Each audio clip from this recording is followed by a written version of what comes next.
for a while, and there were efforts by the Secret Service at that time to evacuate him, and he was clear to say, I'm not going to leave the Capitol.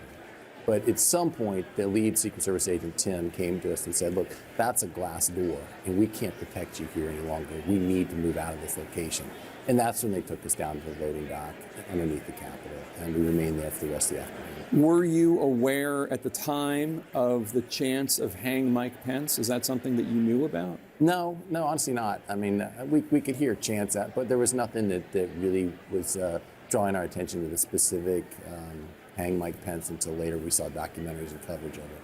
I think, honestly, in those days, there was a lot of commotion, a lot that had to happen. And I think that the vice president was quick, once we'd been taken to the basement, to call McCarthy, to call McConnell, call Pelosi and Schumer, and make sure we were all committed to getting back in that night and completing the business of the American people. And then there were obviously calls he had to General Milley and to others about securing the Capitol, and then obviously meetings with Capitol Police. And so there wasn't a lot of a time for reflection. There was a job to do, and that's what we were focused on. Right now you're looking at images from the floor of the House of Representatives. Members of the House and Senate are gathering in what is there, and there is the Speaker Mike Johnson and Vice President Kamala Harris. It's obviously a bipartisan or even nonpartisan event where the leaders of this country come together to count the electoral votes. There's Ted Cruz, a senator from Texas, who was one of the main individuals who helped cause what happened 4 years ago by putting forward the falsehood that the vice president could somehow do something to stop the electoral count. There's Democratic leader Hakeem Jeffries with Catherine Clark, his number two.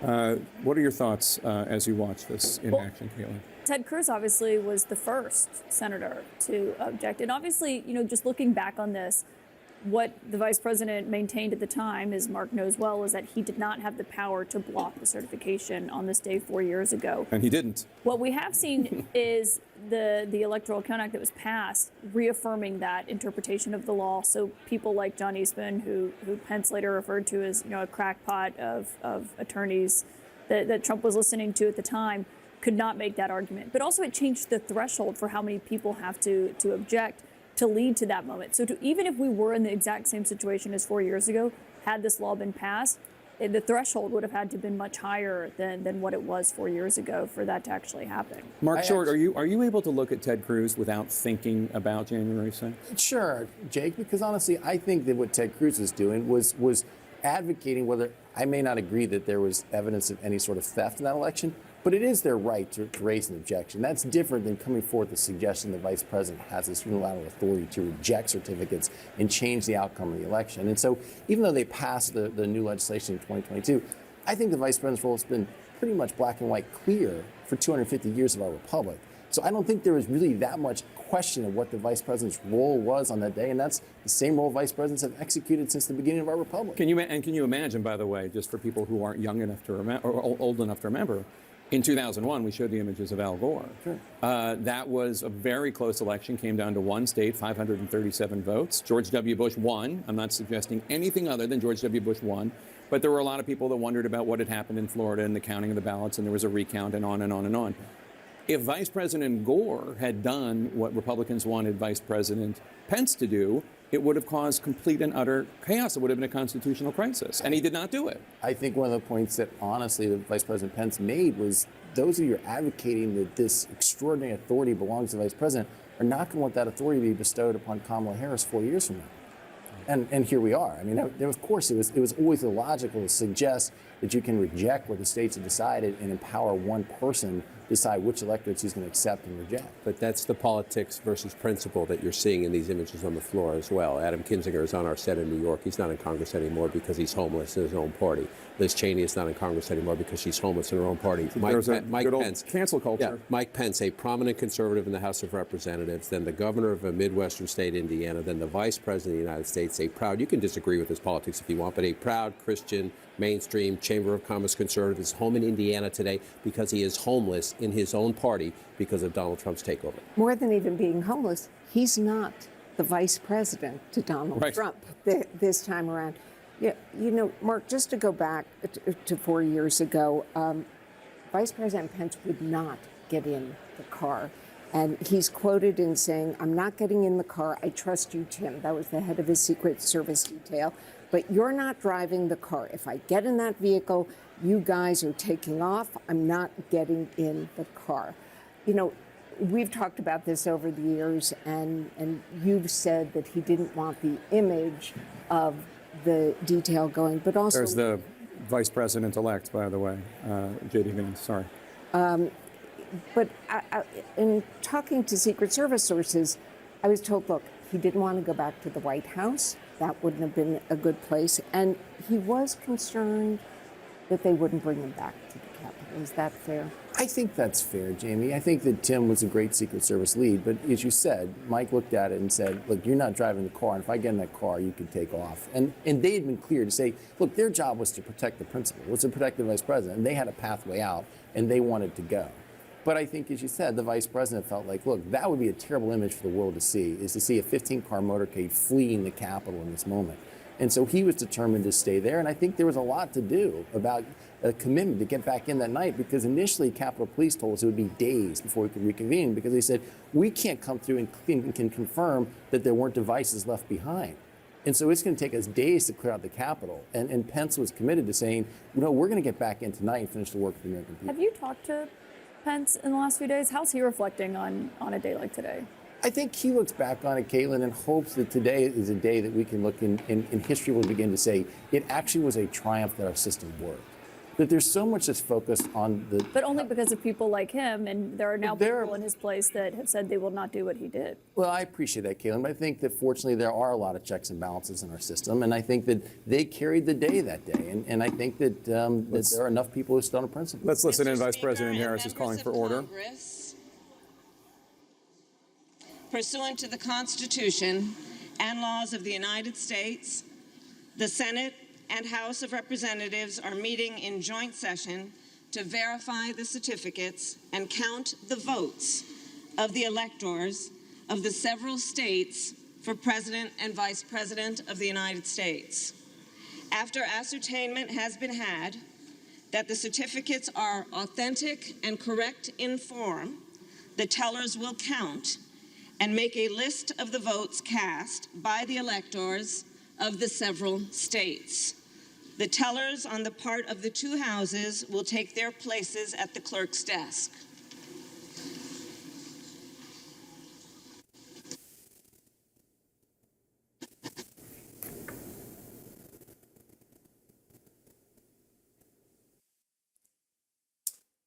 So Vice President Harris has just directed the tellers to take their places at the desk in front of the Speaker's podium.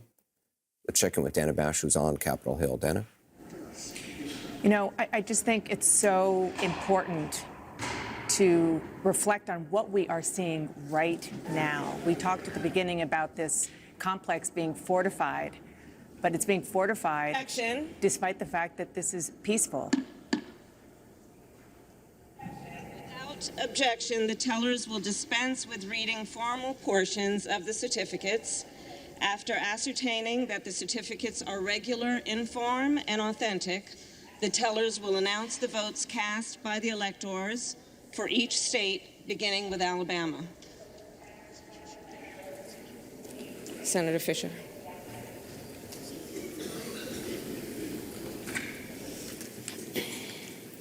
Madam President, the certificate of the electoral vote of the state of Alabama seems to be regular in form and authentic, and it appears therefrom that Donald J. Trump of the state of Florida received 9 votes for president, and J.D. Vance of the state of Ohio received 9 votes for vice president.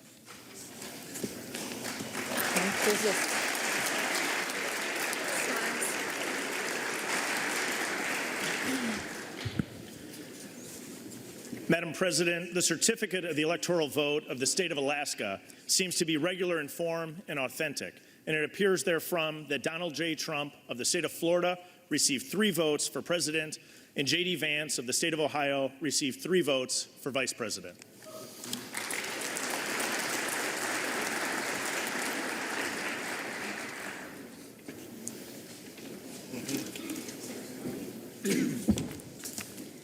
Madam President, the certificate of the electoral vote of the state of Arizona seems to be regular in form and authentic, and it appears therefrom that Donald J. Trump of the state of Florida received 11 votes for president, and J.D. Vance of the state of Ohio received 11 votes for vice president.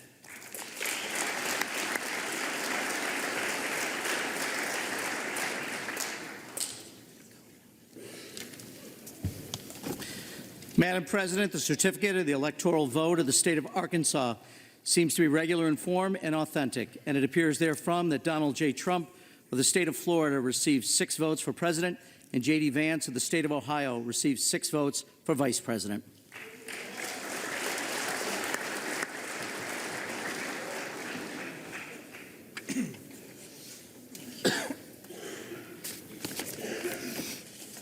Madam President, the certificate of the electoral Basically what's happening right now, the tellers alternate reporting on the authenticity and the proper form of each of the certificates and the number of votes designated for president and vice president, and then each teller records the results on a paper tally sheet. And then at the end of that, reading all results from all 50 states and D.C., the tellers then compare the results on their 4 tally sheets and all sign all 4 tally sheets. Then the vice president announces the result totals and announces the election of president and vice president. So they are going to be reading through each 50 state and the District of Columbia. So we'll continue to monitor that and then continue with the proceedings. Dana Bash, you were talking from your vantage point on Capitol Hill. Yeah, Anderson, I was just talking about this scene, which is, of course, part of the Constitution, and it is, of course, something that we have seen, for the most part, at least in over 100, maybe 150 years, work without much disruption until 4 years ago. But the reality is how it feels up on Capitol Hill is that there is this tremendous security this year because of 4 years ago. This place is fortified, and yet it is fortified despite the fact that a lot of the people who supported the insurrection that happened 4 years ago are now in charge, not just in Congress, in the Senate and the House, but of course coming back to the White House. And they are in charge because the voters are putting them there. And I think that is such we've been talking about the contrast all morning and 4 years ago and what we're seeing now, but it's also a contrast in what people like Kamala Harris, who is standing there as we speak, certifying her loss in the 2024 election, argued to the voters. The voters heard her. The voters heard Joe Biden before her about how dangerous Donald Trump was to democracy, about what happened in this building 4 years ago, and they made a decision to put him back in the White House and to put Republicans back in sweeping control of Congress. And I think it's important not to lose sight of that dynamic as we speak. Scott Jennings? I think what Dana just said is so important. In light of all the rhetoric and things we're going to hear people say today, is that ultimately it was the American people that got to decide ultimately how we feel collectively as a country about January the 6th. And already today, we have heard some people in other venues say extraordinarily unhinged and vile things, comparing January 6th to the Holocaust, to slavery, to World War II. I think we need to arrange our feelings and control ourselves accordingly here and not go off the deep end. It was not a good day. Political violence cannot be condoned, but we can also be measured in how we view it in light of the rest of American and world history. What's happening today is ultimately a good thing because both parties, for the first time in my adult life, are accepting the results of an election. And that is ultimately putting this country on the right tracks. I just think people ought to really take stock of our feelings and not get out over our skis too much today and minimizing other world events and comparing them to January the 6th. Just a quick point. Both parties have always accepted the presidential election until 4 years ago. They have not. They have not. No, Scott, They have not. Members of some of the Democratic Party, yes, I agree with that. But saying the party, I've never seen the Speaker or the leader of the Democrats of the House of Representatives object to a presidential election. There is a massive difference, and don't try to put these on the same thing. Look, I agree they shouldn't have done it, but to say it's But the they did same object. as what But you happened admit in January 6th you is admit they insane. objected. I think that this is why we are where we are in this country. Is I think we're drawing false parallels to things that are happening in history. Look, in 2000, that was the first election. I was in Ohio, the place, the ground zero people were questioning. It was the first election I ever got to vote in. I was greatly disappointed, and I thought what happened in Florida with hanging chads was wrong. But I didn't storm the Capitol because I was an adult that accepted the results of the election and the will of the people, whether I thought that some things had gone a little awry. That's not what happened on January 6th, and I don't think it's fair to draw the parallels that it was. I also think that showing this is really important. I used to be a former school teacher, and I think that we are in a moment right now in our country where information is being disseminated in ways where we do sometimes draw false parallels. And so showing what actually happens, showing the checks and balances, and explaining why January 6th is not the same as when other times in history people have asked questions about the election is really important for this upcoming generation that may have questions about the fragility of our democracy. Let's just listen in. And J.D. Vance of the state of Ohio received 6 votes for vice president.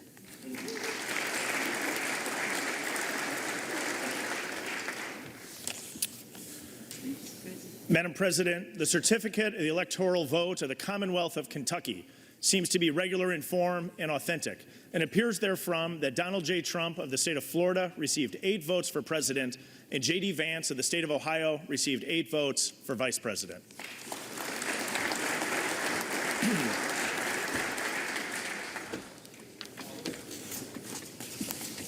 Madam President, the certificate of the electoral vote of the state of Louisiana seems to be regular in form and authentic, and it appears therefrom that Donald J. Trump of the state of Florida received 8 votes for president, and J.D. Vance of the state of Ohio received 8 votes for vice president.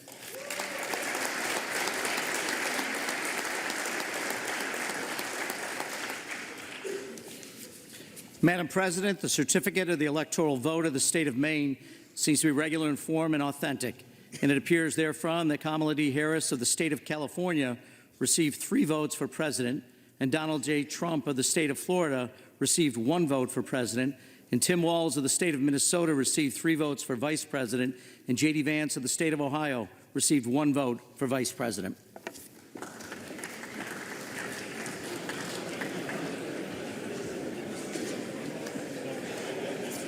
Madam President, the certificate of the electoral vote of the state of Maryland seems to be regular in form and authentic, and it appears therefrom that Kamala D. Harris of the state of California received 10 votes for president, and Tim Walz of the state of Minnesota received 10 votes for vice president.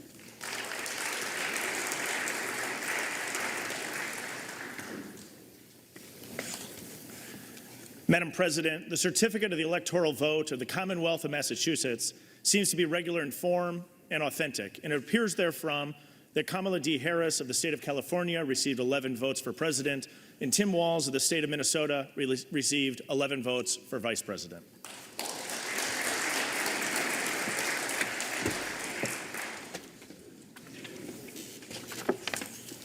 Madam President, the certificate of the electoral vote of the state of Michigan seems to be regular in form and authentic, and it appears therefrom that Donald J. Trump of the state of Florida received 15 votes for president, and J.D. Vance of the state of Ohio received 15 votes for vice president.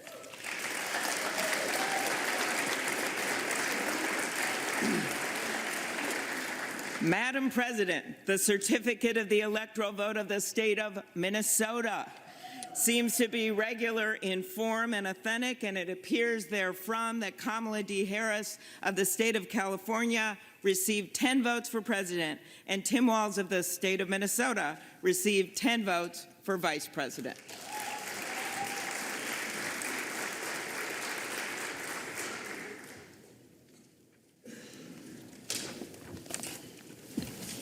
Madam President, the certificate of the electoral vote of the state of Mississippi seems to be regular in form and authentic, and it appears therefrom that Donald J. Trump of the state of Florida received 6 votes for president, and J.D. Vance of the state of Ohio received 6 votes for vice president.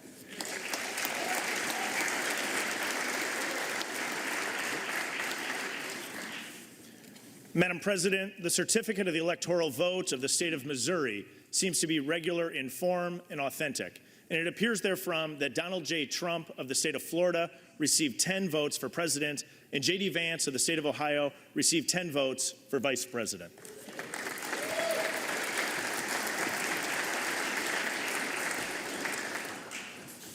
Madam President, the certificate of the electoral vote of the state of Montana seems to be regular in form and authentic, and it appears therefrom that Donald J. Trump of the state of Florida received 4 votes for president, and J.D. Vance of the state of Ohio received 4 votes for vice president.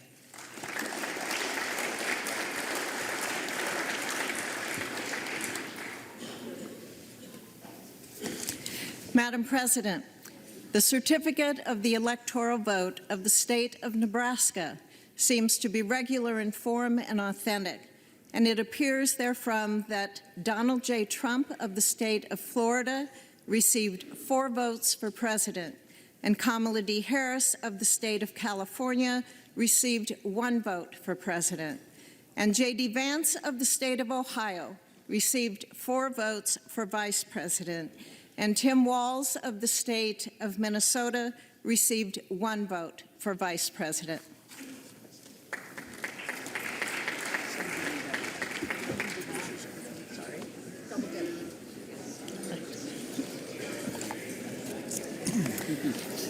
Madam President, the certificate of the electoral vote of the state of Nevada seems to be regular in form and authentic, and it appears therefrom that Donald J. Trump of the state of Florida received 6 votes for president, and J.D. Vance of the state of Ohio received 6 votes for vice president.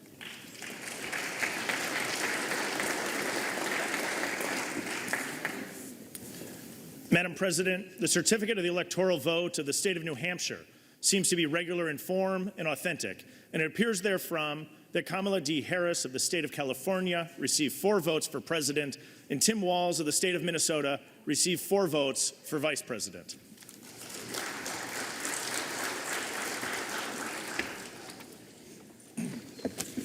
Madam President, the certificate of the electoral vote of the state of New Jersey seems to be regular in form and authentic, and it appears therefrom that Kamala D. Harris of the state of California received 14 votes for president, and Tim Walz of the state of Minnesota received 14 votes for vice president.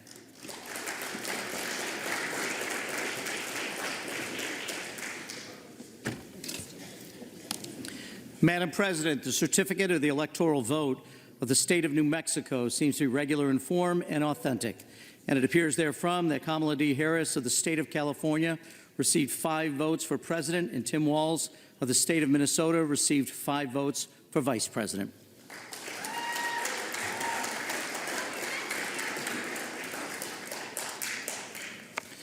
Madam President, the certificate of the electoral vote of the state of New York seems to be regular in form and authentic, and it appears therefrom that Kamala D. Harris of the state of California received 28 votes for president. Tim Walz of the state of Minnesota received 28 votes for vice president.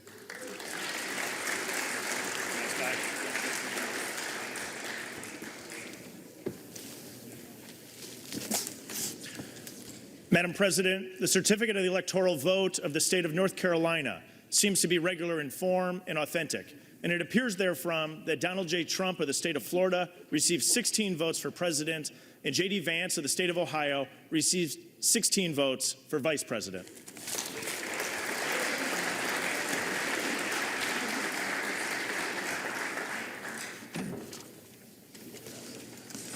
Madam President, The certificate of the electoral vote of the state of North Dakota seems to be regular in form and authentic, and it appears therefrom that Donald J. Trump of the state of Florida received 3 votes for president, and J.D. Vance of the state of Ohio received 3 votes for vice president.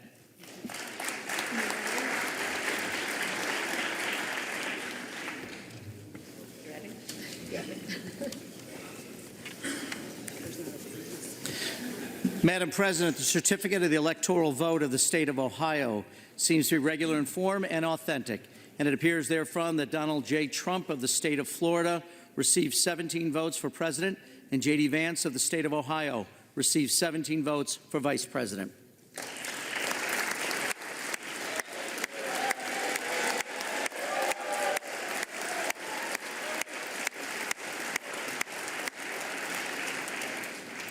Madam Results President, from Ohio the there, certificate obviously of the the electoral state vote of the state for of J.D. Vance. Oklahoma seems to be Back with the team here in New York as we continue to watch what is going on to the counting of the ballot from each of the states.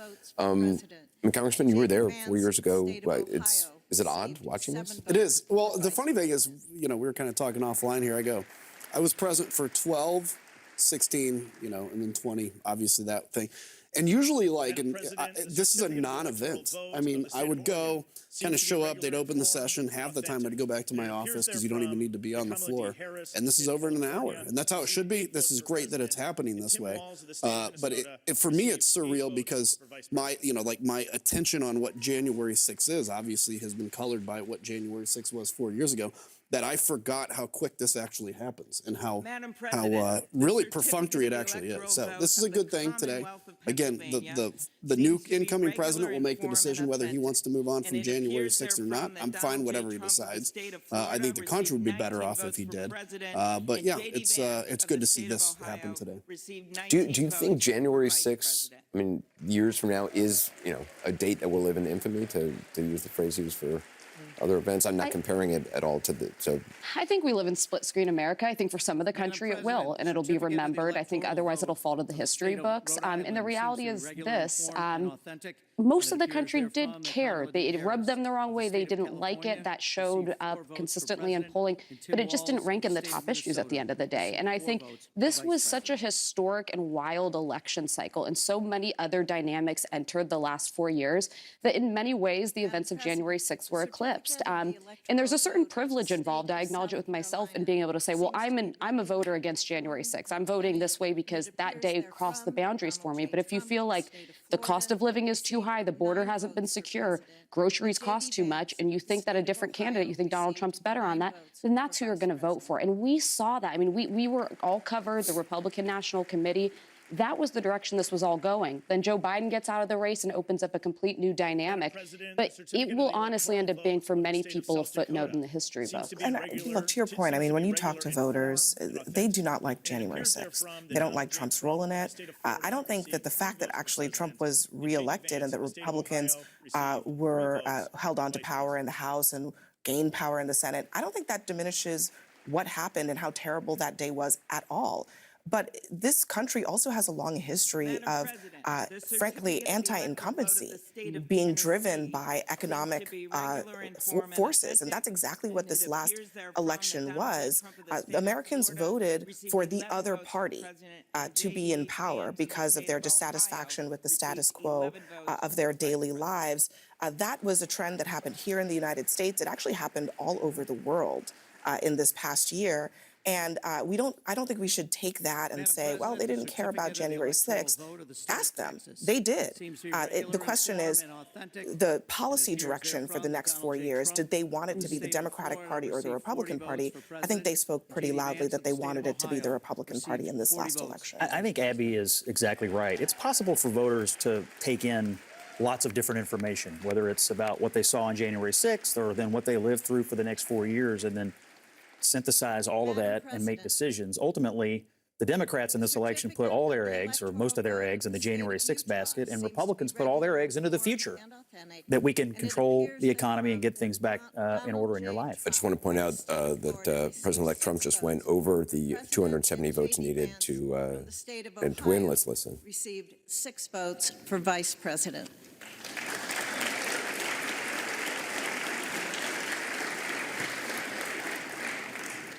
Madam President, the certificate of the electoral vote of the state of Vermont seems to be regular in form and authentic, and it appears therefrom that Kamala D. Harris of the state of California received 3 votes for president, and Tim Walz of the state of Minnesota received 3 votes for vice president.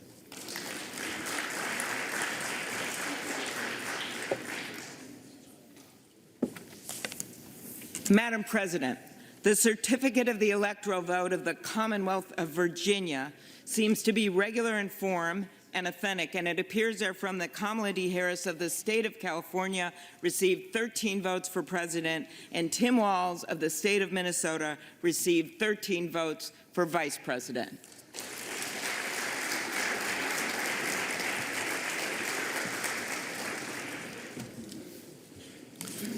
Madam President, the certificate of the electoral vote of the state of Washington seems to be regular in form and authentic, and it appears therefrom that Kamala D. Harris of the state of California received 12 votes for president, and Tim Walz of the state of Minnesota received 12 votes for vice president.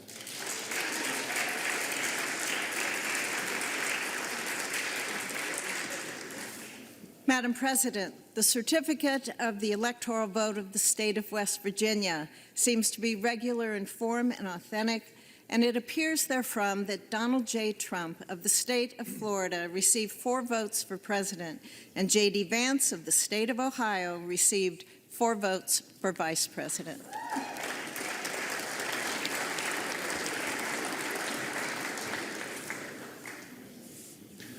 Madam President, the certificate of the electoral vote of the great state of Wisconsin seems to be regular in form and authentic, and it appears therefrom that Donald J. Trump of the state of Florida received 10 votes for president, and J.D. Vance of the state of Ohio received 10 votes for vice president.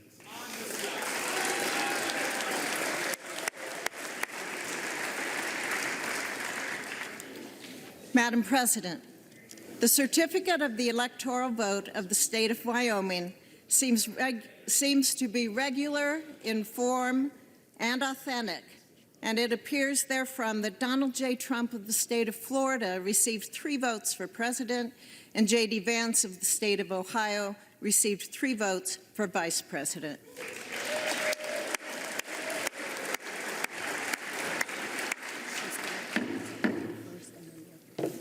Members of Congress, the certificates having been read, the tellers will ascertain and deliver the result to the President of the Senate.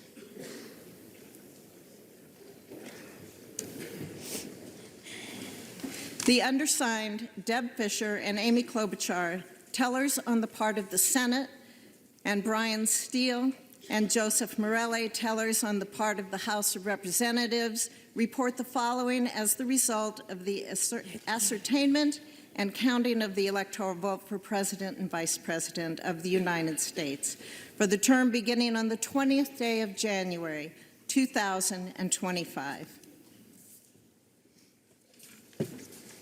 The state of the vote for the President of the United States, as delivered to the President of the Senate, is as follows. The whole number of the electors appointed to vote for President of the United States is 538. Within that whole number, the majority is 270. The votes for President of the United States are as follows. Donald J. Trump of the state of Florida has received 312 votes. Kamala D. Harris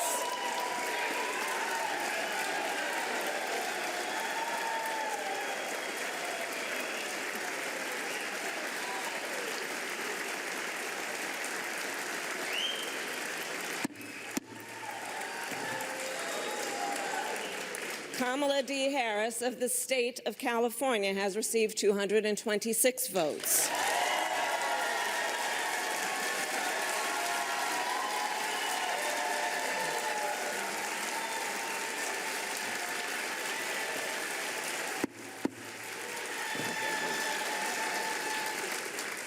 The whole number of electors appointed to vote for Vice President of the United States is 538.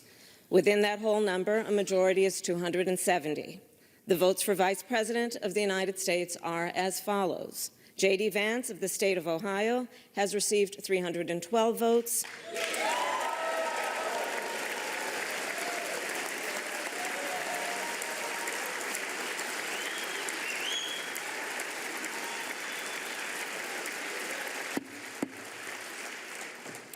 Tim Walz of the state of Minnesota has received 226 votes.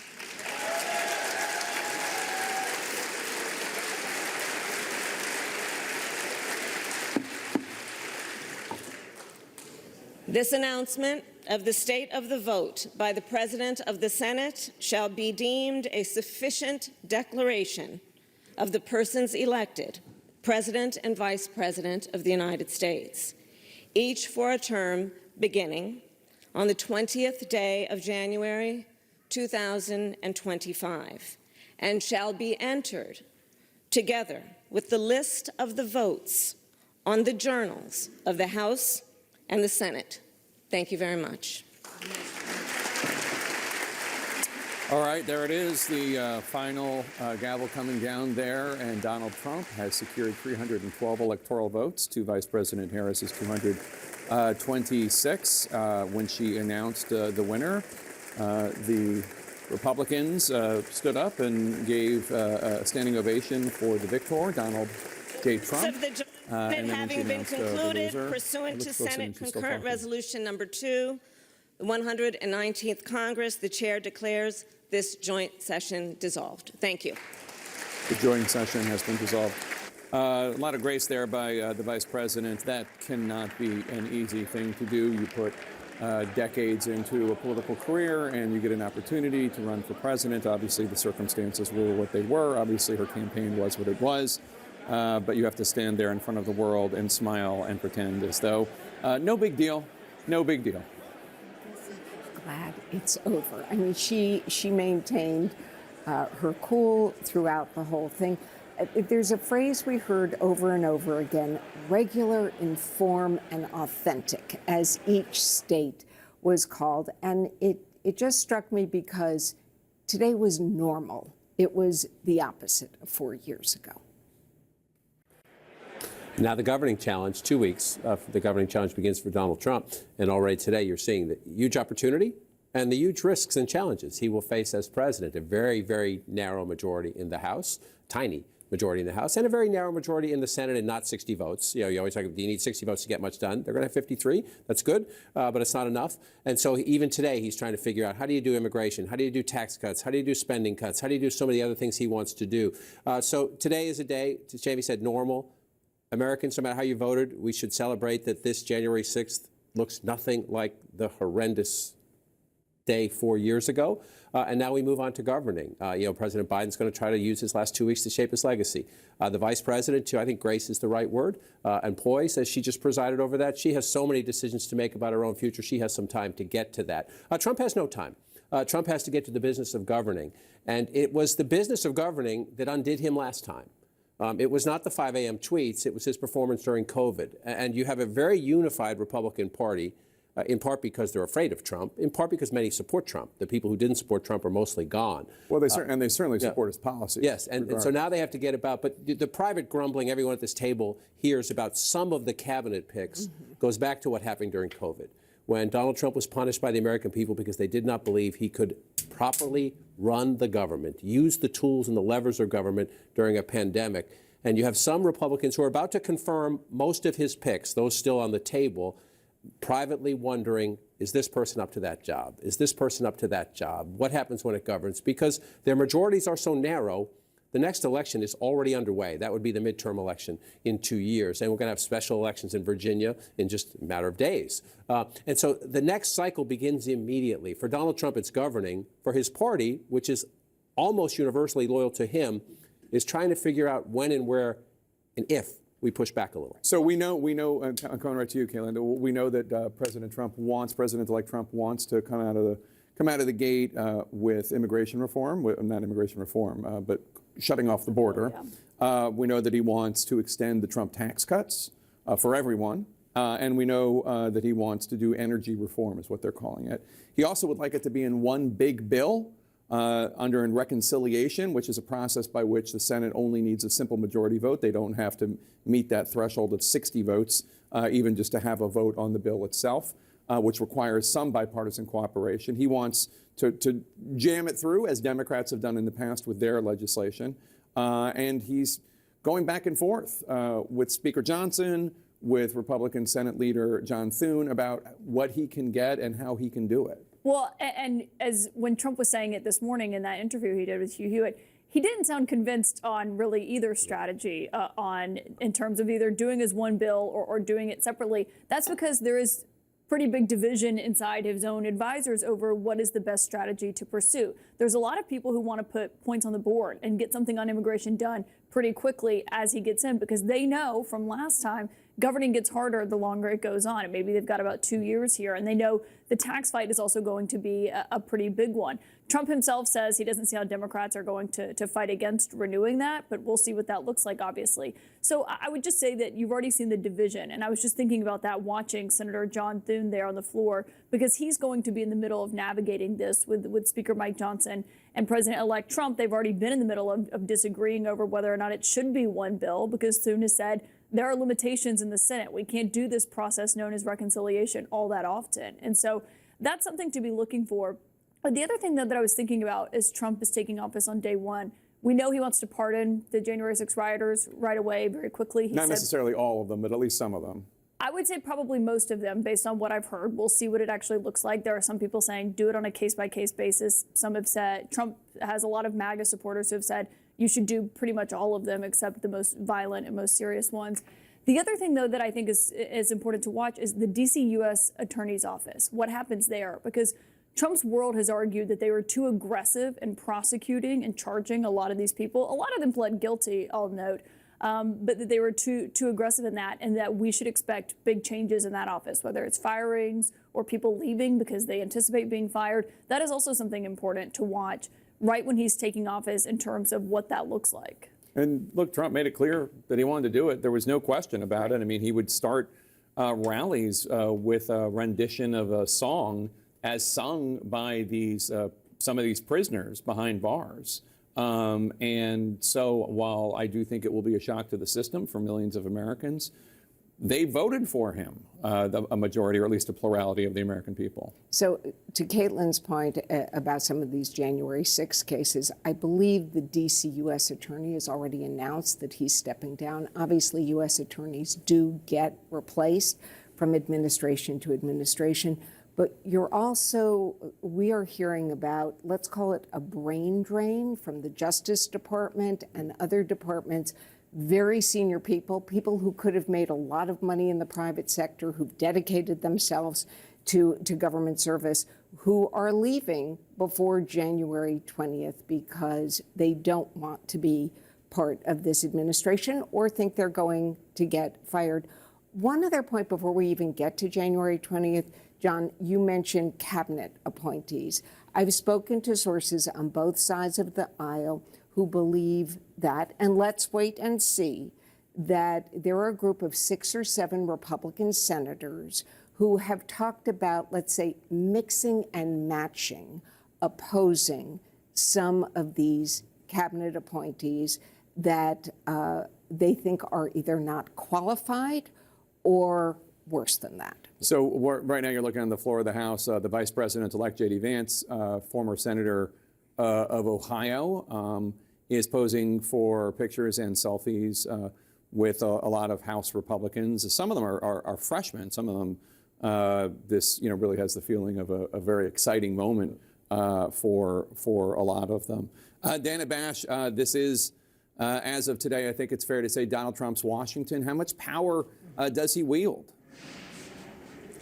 And that is the question. On paper, when you look at the numbers, total power.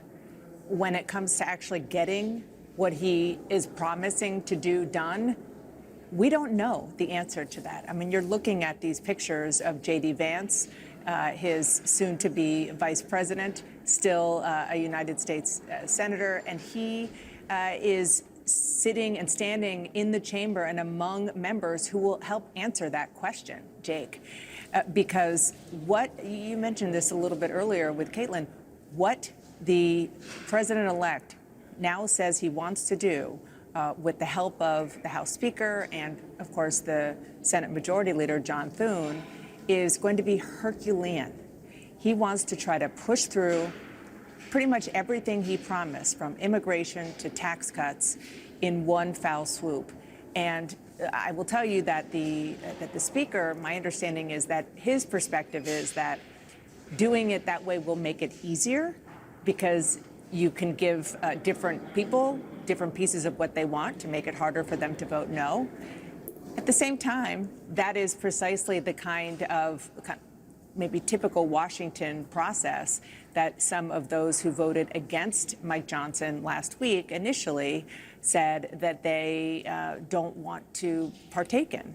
So that's just one example, Anderson, as I toss it back to you, of the challenge that Donald Trump is going to have. Every president has a honeymoon, and every president has some political capital. He's already started to spend it, even in getting Mike Johnson reelected as Speaker. And when it comes to the actual substance and the policies of what he's going to do, he's going to have to be willing to spend a lot more, Anderson. Yeah, especially with the number of the nominees that he has put forward. Dana, thanks very much. I want to check in with our Jeff Zeleny, who's down in West Palm Beach. Jeff, do we know much about what the president-elect was doing while this certification was going on? Anderson, we are told that President-elect Donald Trump has been keeping an eye on this, obviously waiting for that formal certification of his 312 electoral votes. But he also has been sort of sending out a variety of other messages, including we've been taking note of his posts on Truth Social. He was railing on President Joe Biden and his team, in his words, for making it difficult through the transition. He said he has made this very difficult. They're putting up roadblocks in their way. Also talking about the news in Canada of Justin Trudeau stepping down as party leader. But Anderson, it raises a point here with Republicans poised to be completely in charge of government. They already are of the House and the Senate, and in 2 weeks' time will be in charge of the White House. The time for the Democratic foils here for President-elect Donald Trump are escaping, talking about Joe Biden and how he has been sort of difficult here.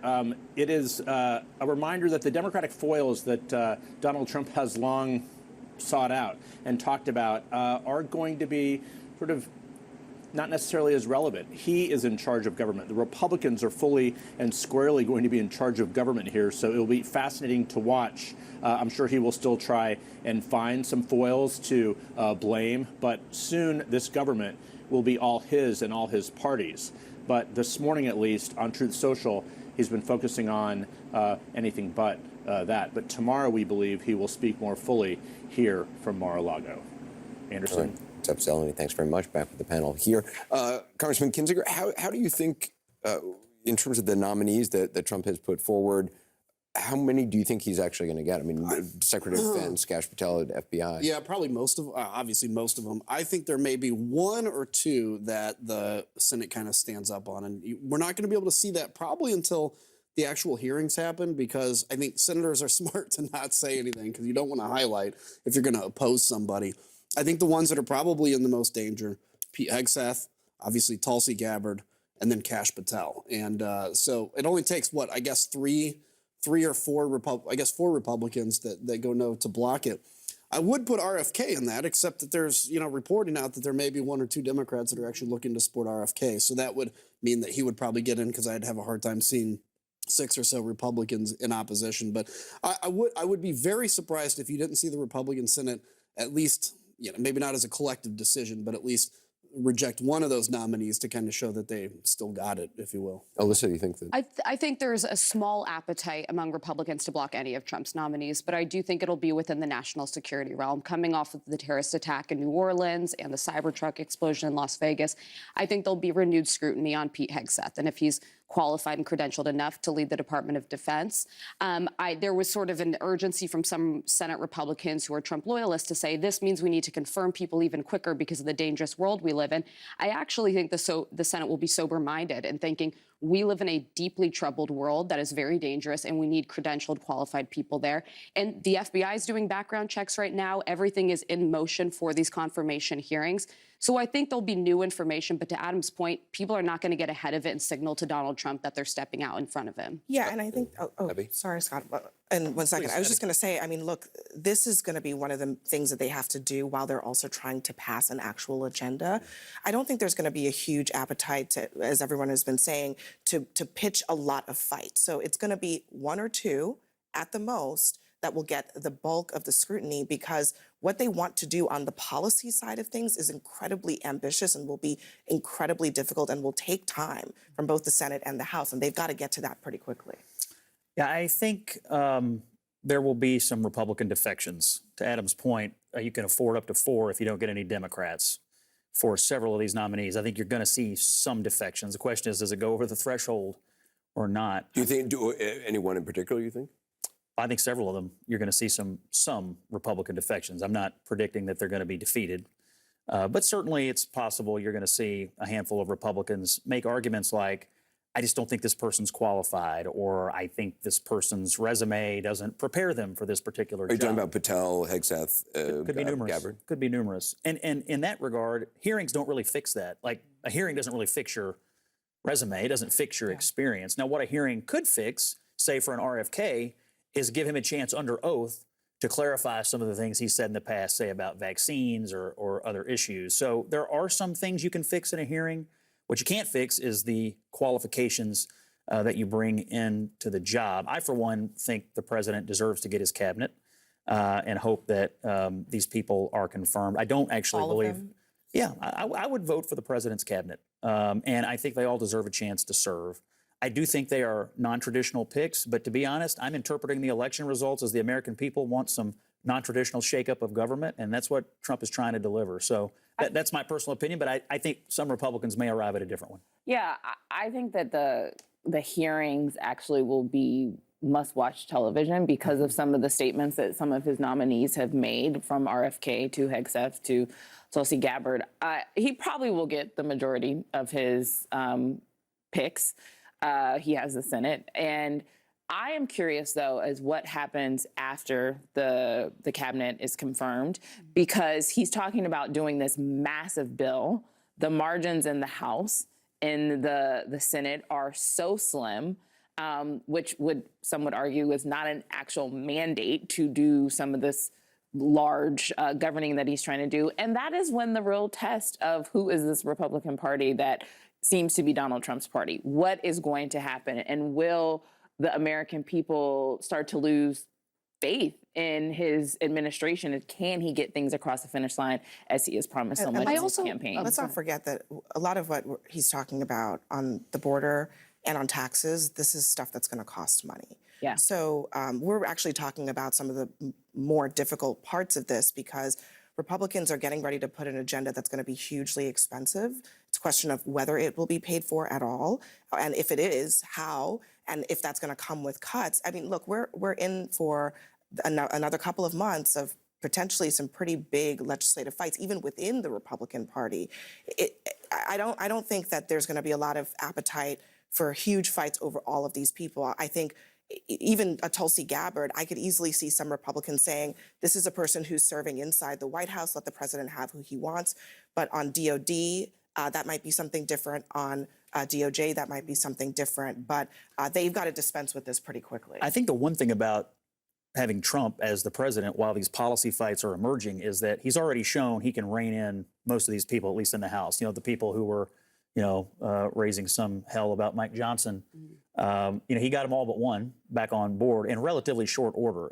If that's the kind of influence he's able to exert on the coming confirmation or policy fights over the next few weeks, that will bode well for the leadership in both chambers in their efforts to do what you just said, which is get this agenda, an ambitious agenda. If I could in the House, but I'm not so sure about it's the harder, Senate, which is very Can I different. mention, Yeah. Donald Trump is going to go in looking to do everything he can, as much as he can, by executive order. He's always been frustrated by the slow-moving way in which Congress works. Now, there's many things he can't do through executive order, but I would expect on day one some actions around border security that he does have the authority to do, that he had in place in the first term. He's going to look for ways to avoid these long, drawn-out fights and, frankly, let a lot of it be the Hill's problem and not his. Coming up, more on Trump's grip on the Congress that just certified him as president-elect. We're looking ahead to the Trump administration that kicks off just 14 days from now. Democratic Senator Adam Schiff is standing by. We'll be right back.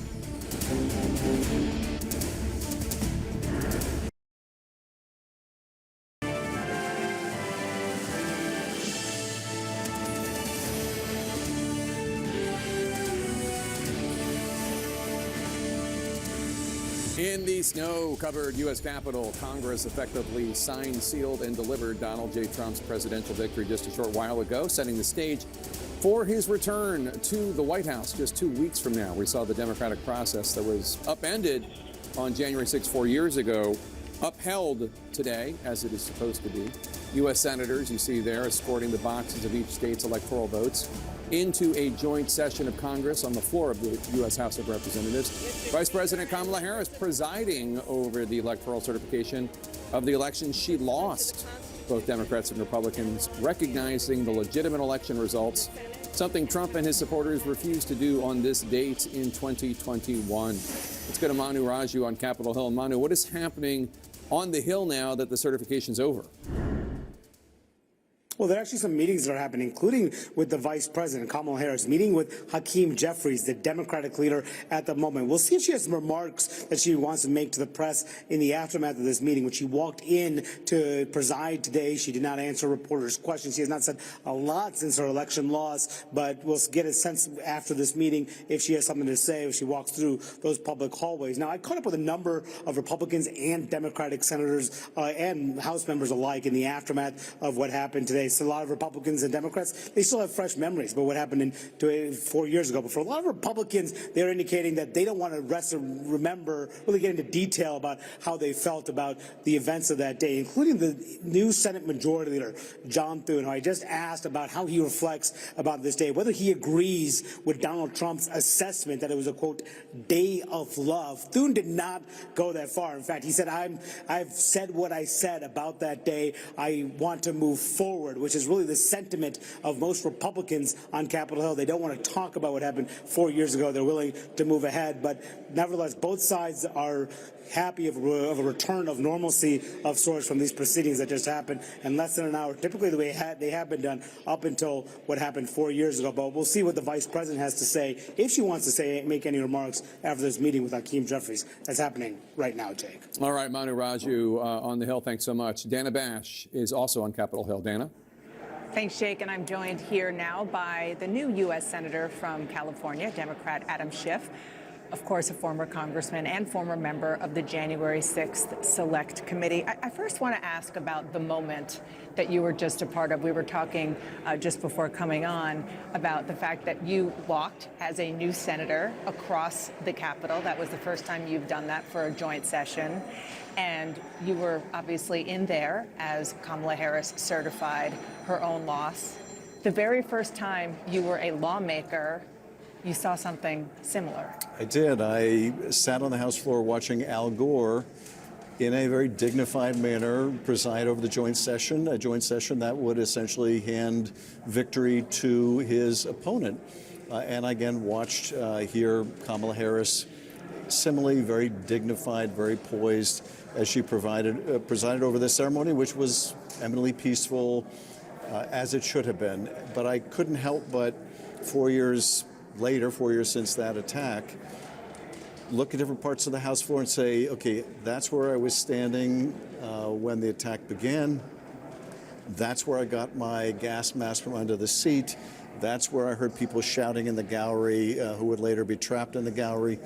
That's the exit that I had to flee out of. It certainly brought back quite vividly the memories of that day. And that was something that you and your colleagues spent time investigating.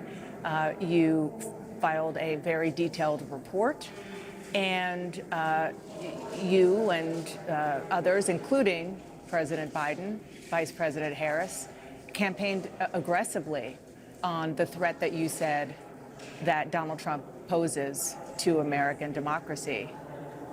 And yet, here you are, just coming from certifying his election again.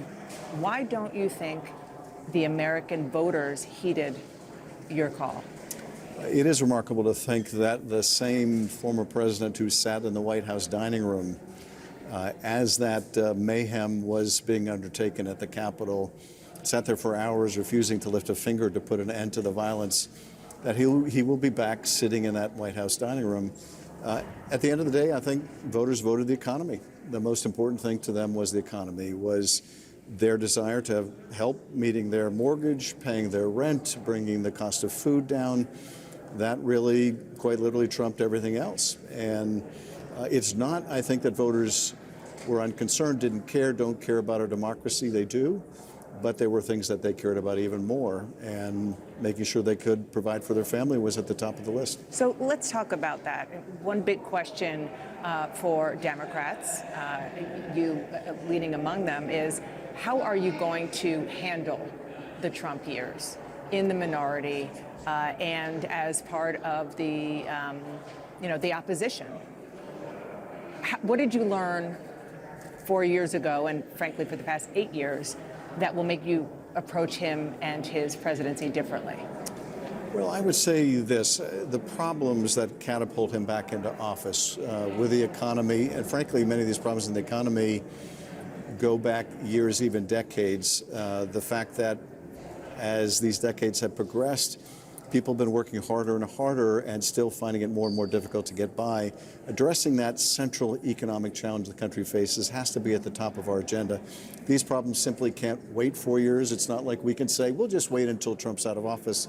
So we have to try to find ways to work together to attack these structural problems in the economy. Focus on those issues and, investigations and questions about his conduct and so forth that you were very focused on, others were as well. That will be secondary? Well, I think we hope for the best. We keep a focus on trying to get positive, affirmative things done for the country. But a lot will depend on how he chooses to govern. If he violates the law, if he violates the Constitution, if he abuses his office, we will vigorously push back, fight back, stand up to him, as we had to do during his first term in office. But my priority is to try to get things done for my California constituents. Realizing, though, they also expect me to stand up to him when he attacks the Constitution or their freedom. President Biden is currently deliberating over whether to issue any preemptive pardons. You well know that you are in the political crosshairs of Donald Trump. Do you want any kind of preemptive pardon from Joe Biden? I've been very public about my point of view, which is that it would be the wrong precedent to set. I don't want to see each president hereafter on their way out the door giving a broad category of pardons to members of their administration. Maybe not broad. What if it's sort of tailored for people like you? If he came to you and said, Senator, do you want one? What would you say? Well, and here I'm just speaking for myself. Those of us that were on the January 6th committee who he has put in the crosshairs, we're all enormously proud of the work that we did. We stand by it. We feel we have the protection of the speech and debate clause. So my own feeling is let's just avoid this kind of broad precedent. So you would say no? Well, I'm urging that he not go down that road. Now, I realize that whether he sets that precedent or not, Donald Trump might very well issue blanket pardons on his way out the door. So it may be for naught, that is, trying to avoid that precedent. But I wouldn't want to be the first to set it. I do understand, and we're back in this conundrum again, where a Democratic president can do things for a very good reason, a laudable reason, a legitimate reason. In this case, that people are being threatened improperly by an incoming president. But then that precedent can be abused. And that's the same conundrum we have faced during these entire Trump years, and we're facing again. Senator, thank you so much. Appreciate it. Jake, back to you. Thanks, Dana. We are standing by for the expected remarks by Vice President Kamala Harris on the Hill. Plus, we're going to speak with two of the officers who risked their lives defending the Capitol as it was under attack 4 years ago. We'll be back in a moment.